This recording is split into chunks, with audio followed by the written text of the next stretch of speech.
அந்த ஆலிம் முகமது என்று சொல்லக்கூடிய ஆனந்த்குமார் என்று ஏமாற்றி விட்டார். ஆலிம் முகமது தான் அவருடைய இயற்பெயர். இந்து அமைப்புகள் நிர்பந்தப்படுத்தியதால் என்னையும் என் பெற்றோரையும் நிர்பந்தப்படுத்தியதால் நான் அந்த வழக்கு போட்டேன், இது உண்மை இல்லை என்று அவர்கள் சொன்ன பிறகு கூட இதை எடுக்க மாட்டேன் அப்படின்னு சொன்னால் இது எங்கே போய் முடியக்கூடிய ஒரு சொல்லாக இருக்கு? அதில் சொல்லப்படக்கூடிய கருத்து என்னவா? அந்த பெண்மணிகள்கிட்ட விலை உயர்ந்த ஆண்ட்ராய்டு ஃபோன்லாம் இருக்கு. அப்போ அதை பார்க்கும்போது பார்த்தால் இது வெளிநாட்டு சதிகள் இருக்கு. பாகிஸ்தான், வங்களாதேசம் அப்படின்னு சொல்லி இந்த மாதிரியான நாட்டுடைய சதிகள், வெளிநாட்டிலிருந்து ஹவாலா பணத்தின் மூலமாக சதிகள் பின்னப்படலாம், இது மத்திய அரசு கவனிக்கணும் அப்படின்னு சொன்னால் இன்னைக்கு ஆண்ட்ராய்டு ஃபோன் யார்கிட்ட இல்லாமல் இருக்கு? குறிப்பிட்ட சமூகத்தை நீங்கள் இழிவுபடுத்த வேண்டும் என்று நினைத்தால் இந்த சட்டத்தை நீங்கள் பயன்படுத்தலாம். கேள்வி கேட்கறதுக்கு ஆள் இல்லை என்றால் யார் மீதும் இந்த சட்டத்தை நீங்கள் போட்டு ஆளுமை செலுத்துவதற்கு சட்டத்தை நீங்கள் பயன்படுத்தலாம். செய்தியும் சிந்தனையும் என்ற நிகழ்ச்சியின் மூலமாக பல்வேறு நிகழ்வுகளை நாம் பார்த்து அறிந்து வருகின்றோம். அதனுடைய தொடர்ச்சியாக நாம் இன்று பார்க்கக்கூடிய நிகழ்வு உத்தரப்பிரதேச மாநிலம் பரேலியில் செஷன்ஸ் நீதிமன்றத்தில் ஒரு தீர்ப்பு வழங்கப்பட்டிருக்கிறது. அந்த தீர்ப்புடைய அம்சம் என்ன அப்படின்னு சொன்னால், பரேலில் உள்ள 22 வயது இளம் பெண் ஒரு புகார் அளிக்கின்றார். நீதிமன்றம் வரைக்கும் வழக்காக வருகிறது. வழக்காக வரக்கூடிய இந்த புகார் என்ன அப்படின்னு சொன்னால், இந்த பெண் பரேலில் ஒரு பயிற்சி மையத்தில் படிக்கும்போது ஆனந்த்குமார் என்பவர் அறிமுகமாகி அவர்களுக்கு இருவருக்கும் மத்தியில் காதலாக மாறி திருமணத்துக்கு பிறகுதான் தெரியும் அவர் முஸ்லீமு. அவர் முஸ்லீமாக இருந்து தன்னுடைய மதத்தை மறைத்து ஆனந்த்குமார் என்ற பெயரை சொல்லி என்னை திருமணம் சொல்லி ஏமாற்றி திருமணம் செஞ்சிட்டாரு. இது வழக்காக வருது. 2022 மே மாதம் வழக்கு பதியப்பட்டு இது நீதிமன்றத்துக்கு வருது. அதனுடைய தொடர்ச்சியாக அந்த பெண்ணிடம் சாட்சிகள் கேட்கப்படுது. அந்த சாட்சிகள் கேட்கும்போது அந்த வழக்கில் இருக்கக்கூடிய தன்மை எல்லாத்தையும் பதிவு செய்யப்படுறாங்க. அதை தொடர்ந்து வழக்கு சென்று கொண்டிருக்கக்கூடிய நேரத்தில் கடந்த செப்டம்பர் 19ஆம் தேதி திரும்பவும் அந்த பெண்ணை சாட்சியத்துக்கு அழைத்து விசாரிக்கிறாங்க. அப்போது அந்த பெண் என்ன சொல்லுகிறா அப்படின்னு சொன்னால், உண்மையை சொல்கிறான். என்னை இந்த வழக்கு விஷயத்தில் என்னுடைய பெற்றோர்களை என்னை இந்து அமைப்புகள் நிர்பந்தப்படுத்தி இந்த மாதிரி பொய்யாக தகவல் சொல்லிட்டாங்க. ஆனால் இது உண்மை கிடையாது, இது உண்மைக்கு புறம்பாக எங்களை நிர்பந்தப்படுத்தி இந்த மாதிரி வழக்குகள் போட வைத்துட்டாங்க. ஆகையால் இது அவர் என்னை ஏமாற்றியெல்லாம் திருமணம் செய்யலை, நாங்கள் விரும்பி தான் திருமணம் செய்து கொண்டோம், அவர் முஸ்லீம் எல்லாம் தெரியும் என்பதை போன்று சாட்சி கூறப்படுது. இப்படி கூறப்படக்கூடிய சாட்சியை நீதிமன்றம் ஏற்க மறுக்குது. என்ன காரணம் அப்படின்னு சொன்னால், நீதிமன்றத்தில் இது மறுக்கப்பட்டு இது லவ் ஜிஹாத் செய்யப்பட்டிருக்கு, அதனால் இது ஏற்க முடியாது, சாட்சிகள் நீங்கள் சொல்லக்கூடிய தகவலை நீதிமன்றம் ஏற்காது அப்படின்னு சொல்லி சம்பந்தப்பட்ட எந்த பெண் புகார் அளிக்கிறாரோ அந்த பெண்மணியே நிர்பந்தத்தில் தான் நான் புகார் அளிச்சிட்டேன், நாங்கள் விரும்பித்தான் திருமணம் செய்தோம் சொல்லக்கூடிய இந்த செய்தியை நீதிமன்றம் மறுக்குது அப்படின்னு சொன்னால் இதுதான் ஆச்சரியத்துக்குரிய ஒரு விஷயமாக இருக்குது. புகார் செய்யப்பட்ட அந்த பெண்மணியே சொல்லுது அப்படின்னு சொன்னால் இதை ஏன் மறுக்கணும்? மறுக்கிறதுக்குண்டான காரணம் என்ன அப்படின்னு சொன்னால், அங்கே இருக்கக்கூடிய அதனுடைய பின்னணி என்னன்னா லவ் ஜிஹாத் முத்திரை இங்கே பூசப்படுது. என்ன காரணம் அப்படின்னு சொன்னால், இன்னைக்கு யதார்த்தமாக இளைஞர்களுக்கு மத்தியில் காதல்ன்றது சர்வ சாதாரணமாக இன்னைக்கு ஒவ்வொருத்தரும் காதல் திருமணம் செய்கிறாங்க, காதலிக்கிறாங்க, ஏமாற்றப்படுறாங்க. இதனால் பெரிய அநியாயம் அக்கிரமங்கள் நடக்குது. இந்த காதலுக்கு எந்த ஒரு மதம்லாம் அவர்கள் பார்க்குறதே கிடையாது. இந்து பெண்மணியை இஸ்லாமிய நபர்கள் திருமணம் செய்வதும், இஸ்லாமிய பெண்களை இந்துக்கள் திருமணம் செய்வதும் இது நாட்டில் அவ்வப்போது நடந்து கொண்டிருக்கக்கூடிய நிகழ்வு. அப்படின்னு இருக்கக்கூடிய ஒவ்வொருத்தரும் மதம் பார்த்தெல்லாம் காதல் பண்ணுவது கிடையாது, மதம் பார்த்தெல்லாம் ஜாதிகள் பார்த்தெல்லாம் திருமணம் செய்கிறது கிடையாது. இன்றைக்கி அவங்கவுங்க அந்த இளைஞர்கள் அவர்களுக்கு ஒரு ஈர்ப்பு ஏற்பட்டு அவங்க அதை காதல் பண்ணி திருமணம் செய்கிறாங்க. அதன் பிறகு அந்த திருமணம் நிலைக்கிறதும் கிடையாது. கண்கூடாக பார்க்குறோம், இந்த மாதிரியான திருமணங்கள் என்பது நிலைக்கிறது கிடையாது. சிறிது காலத்திலேயே முறிவு ஏற்படக்கூடிய பிரச்சனைகளுக்கு உள்ளாகக்கூடிய நிகழ்வெல்லாம் நடக்குது.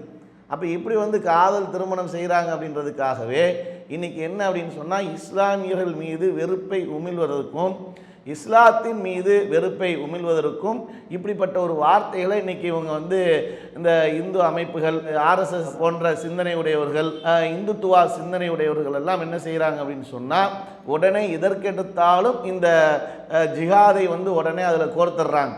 லவ் பண்ணிட்டா லவ் ஜிஹாத் என்று சொல்லிடுறாங்க. ரயில்வே ட்ராக்கில் இரும்பை வச்சுட்டானா உடனே ரயில் ஜிஹாது அப்படிங்கிறது. கொரோனா காலகட்டத்தில் பார்த்தா உடனே கொரோனா ஜிஹாது, இப்படி எதற்கெடுத்தாலும் ஜிஹாத் என்ற பெயரை வைத்துக்கொண்டு இஸ்லாமியர்களையும் இஸ்லாத்தையும் இழிவுபடுத்தக்கூடிய நிகழ்வை இந்துத்துவா அமைப்புகளும் இந்துத்துவா சிந்தனை உடையவர்களும் சர்வ சாதாரணமாக செய்கிறாங்க. ஒரு அப்பட்டமான ஒரு அவதூறுகளை பழி சுமத்தி கொண்டிருக்கிறாங்க ஒரு சமுதாயத்தின் மீது.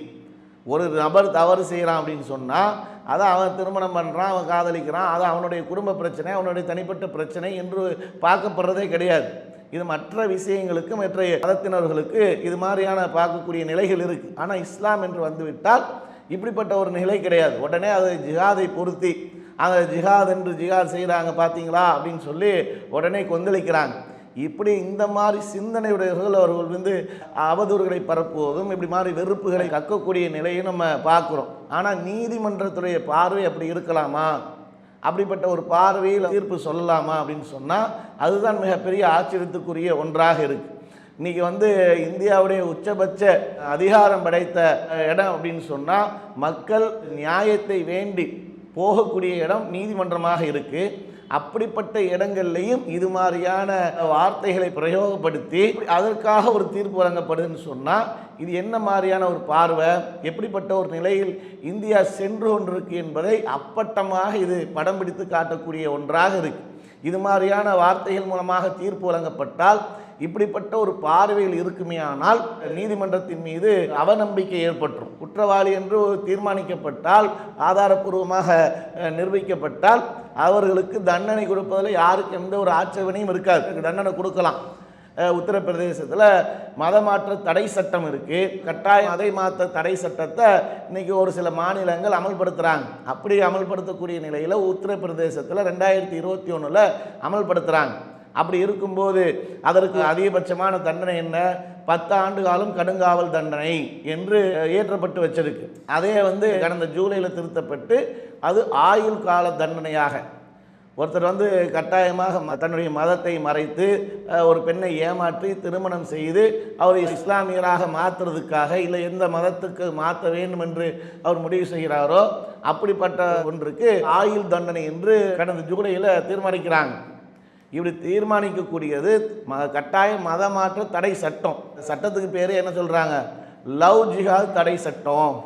எந்த மாதிரியான ஒரு நிலையிலிருந்து இதை மக்கள் எடுத்துக்கொள்வாங்க.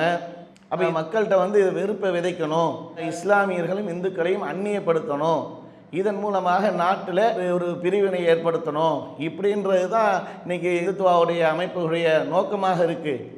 அதை பிரதிபலிக்கக்கூடிய வகையில் நீதிமன்றத்தில் இருக்கக்கூடிய வார்த்தைகள் அது அந்த வகையில் கருத்துக்கள் வருதுன்னு சொன்னால் எங்கே போய் முடிய போகுது? இது மக்கள்கிட்ட ஒரு இணக்கத்தை ஏற்படுத்துமா, ஒற்றுமை ஏற்படுத்துமா, ஜனநாயக நாட்டுக்கு இது சரியான முறையில் நடைமுறைப்படுத்தக்கூடிய ஒன்றாக இருக்குமா?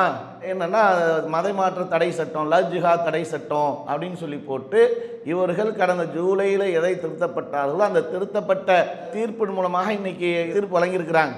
அந்த ஆலிம் முகமது என்று சொல்லக்கூடிய ஆனந்த்குமார் என்று ஏமாற்றி விட்டார். ஆலிம் முகமது தான் அவருடைய இயற்பெயர். அவருக்கு வாழ்நாள் முழுவதும் சிறை தண்டனை வழங்குகிறோம் அப்படின்னு சொன்னால் இன்றைக்கி இதனால் தான் எதிர்க்கட்சிகள் எதிர்க்கிறாங்க. நடுநிலைவாதி கட்டாய மத மாற்ற தடை சட்டம் இது குறிப்பிட்ட ஒரு மத பிரிவினர்களுக்கு, குறிப்பிட்ட சிறுபான்மை மக்களுக்கு எதிராக ஏற்றப்படக்கூடிய சட்டம் என்று கடுமையாக எதிர்ப்பதற்குண்டான காரண காரியமே இதுதான். இதுக்கு தான் எதிர்க்கிறாங்க. என்ன காரணம்னா இதை மாதிரி வைத்துக்கொண்டு அந்த சட்டத்தை வைத்து யார் மீதும் நீங்கள் பழி வாங்குவதற்கு இந்த மாதிரி சட்டத்தை நீங்கள் பயன்படுத்தலாம். இந்த குறிப்பிட்ட சமூகத்தை நீங்கள் இழிவுபடுத்த வேண்டும் என்று நினைத்தால் இந்த சட்டத்தை நீங்கள் பயன்படுத்தலாம். கேள்வி கேட்கறதுக்கு ஆள் இல்லை என்றால் யார் மீதும் இந்த சட்டத்தை நீங்கள் போட்டு ஆளுமை செலுத்துவதற்கு சட்டத்தை நீங்கள் பயன்படுத்தலாம் என்று எதிர்க்கட்சிகள் குரல் கொடுப்பதற்கான காரணம், நடுநிலையான மக்கள் இதை கடுமையாக எதிர்ப்பதற்கு காரணமே அதுதான். இந்த மதமாற்ற தடை சட்டம் வேண்டாம் அப்படின்னு சொல்லி பல மாநிலங்கள் அதை சட்டமாக இயற்றப்படாததற்கு காரணம் இதுதான். அப்போ இது பொய்யாக புனையப்பட்டு இதுமாரி திணிக்கப்பட்டதாக சொல்லப்படுதா இல்லையா? அந்த பெண்ணே எப்படிப்பட்ட நிலையில் நான் சொன்னேன்னு சொன்னால் இந்து அமைப்புகள் நிர்பந்தப்படுத்தியதால் என்னையும் என் பெற்றோரையும் நிர்பந்தப்படுத்தியதால் நான் அந்த வழக்கு போட்டேன், இது உண்மை இல்லை என்று அவர்கள் சொன்ன பிறகு கூட இதை எடுக்க மாட்டேன் அப்படின்னு சொன்னால் இது எங்கே போய் முடியக்கூடிய ஒரு சொல்லாக இருக்குது? அதில் சொல்லப்படக்கூடிய கருத்து என்னவா, அந்த பெண்மணிகள்கிட்ட விலை உயர்ந்த ஆண்ட்ராய்டு ஃபோன்லாம் இருக்குது. அப்போ அதை பார்க்கும்போது பார்த்தால் இது வெளிநாட்டு சதிகள் இருக்குது, பாகிஸ்தான், வங்களாதேசம் அப்படின்னு சொல்லி இந்த மாதிரியான நாட்டுடைய சதிகள், வெளிநாட்டிலிருந்து ஹவாலா பணத்தின் மூலமாக சதிகள் பின்னப்படலாம், இது மத்திய அரசு கவனிக்கணும் அப்படின்னு சொன்னால், இன்றைக்கி ஆண்ட்ராய்டு ஃபோன் யார்கிட்ட இல்லாமல் இருக்குது? சாதாரணமாக ஆண்ட்ராய்டு ஃபோனை எல்லோரும் வைத்திருக்கிறாங்க. எளியவர்லேருந்து வசதி படைத்தவர்கள்ட்ட இருந்து எல்லாத்துலேயும் ஆண்ட்ராய்டு ஃபோன் அவர்கள் வசதிக்கு தகுந்த மாதிரி, தேவைக்கு தகுந்த மாதிரி வச்சுருக்கிறாங்க. அது ஒரு பெண்ணிட்ட ஆண்ட்ராய்டு ஃபோன் இருக்குது என்பதற்காகவே வெளிநாட்டு சதி இருக்குது என்று சொல்வதன் என்றால் இது என்ன மாதிரியான ஒரு பார்வை? இது எப்படிப்பட்ட ஒரு நிலையில் பார்க்கப்படும்? இது என்ன மக்களுக்கு சொல்ல வரீங்க அப்படின்னு சொல்லி பார்த்தால், இதன் மூலம் மக்களிடத்தில் இருக்கக்கூடிய ஒற்றுமையை குலைக்கக்கூடிய வகையில் தான் இந்த மாதிரியான தகவல்களை பார்க்க முடியுது.